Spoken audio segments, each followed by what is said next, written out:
নমস্কার, আমি Tumpa. Facebook scroll করতে করতে খুব সুন্দর একটা লেখা চোখে পড়েছে। যিনি লিখেছেন তার প্রতিবাদের ভাষা সত্যি প্রশংসনীয়।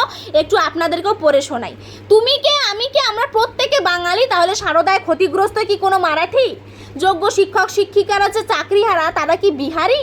গোটা শিক্ষা দপ্তর জেলে, তাদের সুনাম কার গেল? কর্ণাটকের লোকের। পুলিশ ব্যবস্থা ভেঙে চুরমার, তাদের ক্ষতিগ্রস্ত কি পাঞ্জাবি?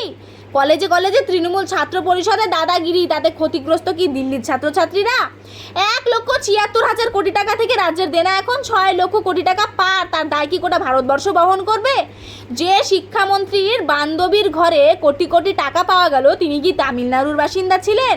সরকারি চিকিৎসা শিক্ষা ব্যবস্থা যেন ধর্ষকের আখড়া, তাতে ক্ষতিগ্রস্ত কি হিমাচলের মানুষ, হিমাচলের ছাত্রছাত্রীরা? মা মাসিকে তুলে অনুব্রতর অমৃত বাণী, তাতে কি উত্তরপ্রদেশের সংস্কৃতি ক্ষতিগ্রস্ত? কয়লা চুরির অভিযোগ তদন্ত কি ঝাড়খণ্ডে চলছে?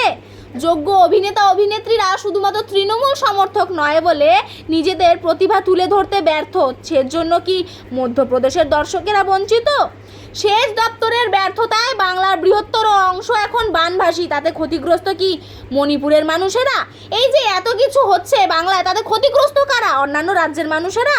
আমরা ক্ষতিগ্রস্ত বাংলার মানুষ, পশ্চিমবঙ্গবাসী। তাই আমাদের প্রতিবাদ করতে হবে, আমাদের আন্দোলন করতে হবে, প্রতিবাদের ভাষা আমাদেরকেই শিখতে হবে।